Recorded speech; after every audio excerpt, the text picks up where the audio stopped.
grow here.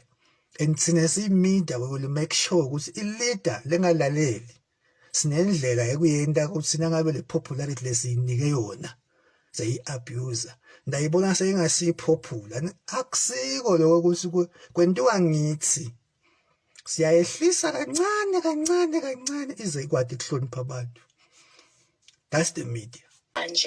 Why has the pro-democracy movement failed to overthrow the system for almost 50 years? So that's the first part of my question.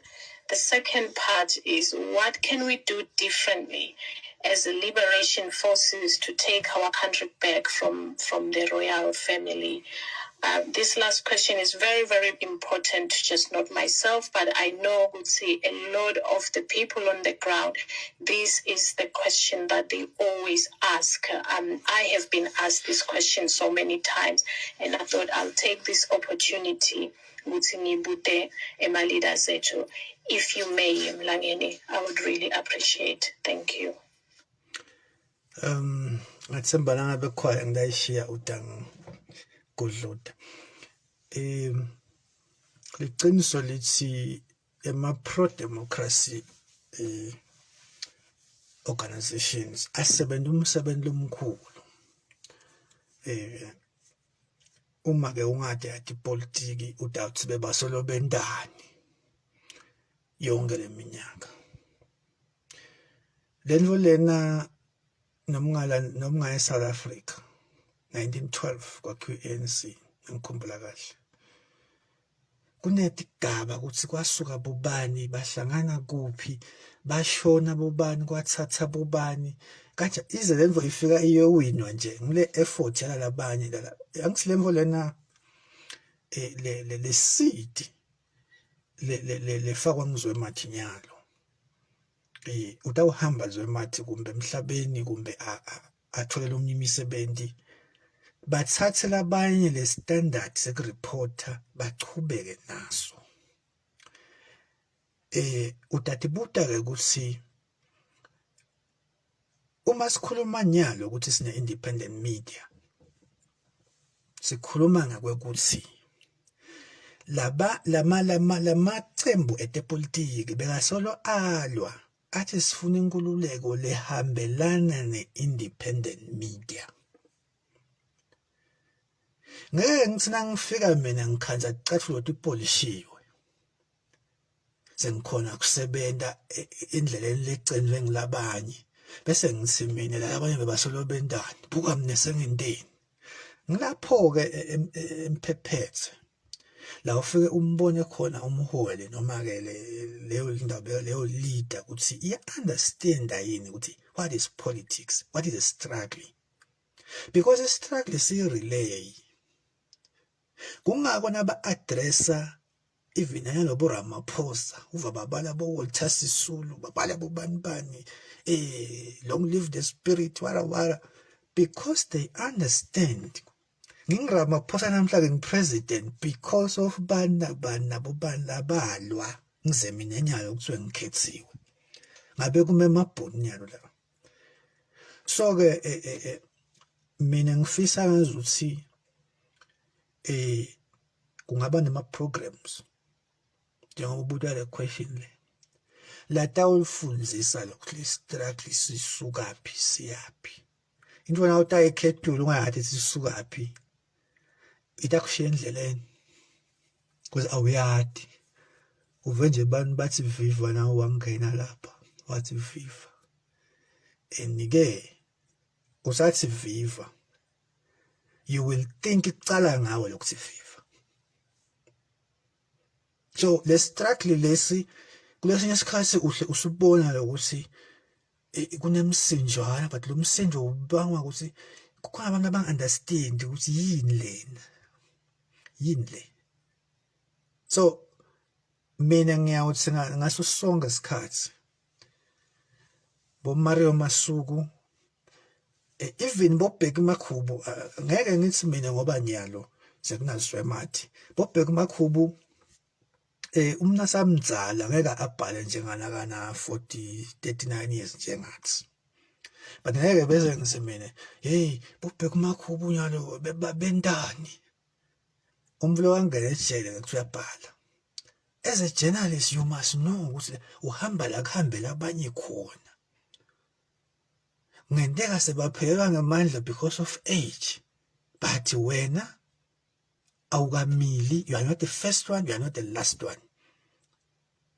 So ngiko-ke lengathi mina kulabalaleli lana labaphethe lento yalabantu ukuthi let us recognize labantu lengesikhathi mina nje bonke ungitshela utho ngamswati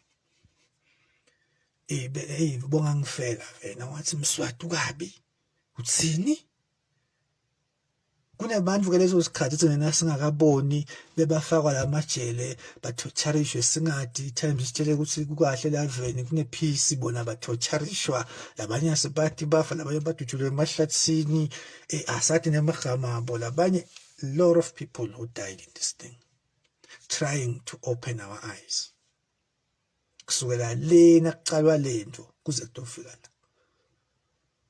So mina personally emphephetha ngibona umuntu athi bebendani bophudimo bebendani bo NNC bebendani bobani ngiyambukisisa ngithi lo muntu lona uyadintsile lento lena.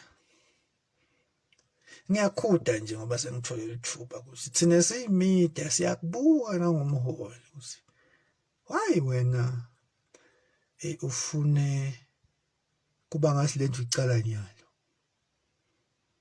level. So emphephethe I hope mina kule struggle lesi njengoba umbuto akuthi bendeni basebente umsebenzi lomkhulu nyalo silasikhona khona kunema MPs labeza kakhuluma eParliament ngilama progressive labeka sola khuluma thina sithulile ngile city labayifaka ngiyo ke lese igerminator nyalo sekuvumbuka boZweMart nabo bacede nabo bani ngiyo le let let's see. So kulabo labasha they must understand what I'm saying. Yabona angimadle lo umbuto bawuthi ngalo lo mase ngochazile and it's clear lokuthi endeni la lamanye amacembu enasachubeka futhi what in conclusion lengifika kiyo from the conversation ngilokuthi vele le 1973 decree ezasapresenta ZweMart i-effect yayo or le royal supremacy effect yayo on the media is that it has taken away the normal definition of what a journalist is and what and the normal role of the media away from the media, and has turned them into actually an arm of the executive or of government, not just as the effort is state. Sibonga kuba nawe la kule sisikhala sokuthi sikhulumisane.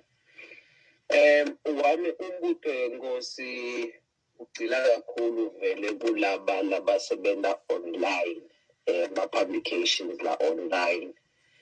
Kuke kuvele nje ngaletinye tikhathi sitikhange sekubhalwe letinye tindzaba kushiwe ma-allegations ngaletinye inhlangano nangalabanye abantu basebenzise lama-platforms lawa ukuthi basho emanga lesinye isikhathi basho o-18 leticishe ibe ingoti letingafaka timpilo talabanye etingodini.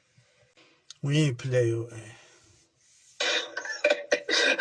Oh yeah, God. No, I'm asking this question because we've seen several times the Swazi Democratic News kuvela nje ukuthi kunema allegations that Mopudemo wants to kill certain somebody and many other allegations, and they've never been withdrawn either through that platform or that platform distancing itself from Laoma allegations. How do we deal with that?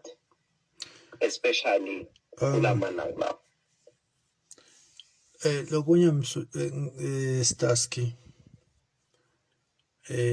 that platform lokhuluma ngayo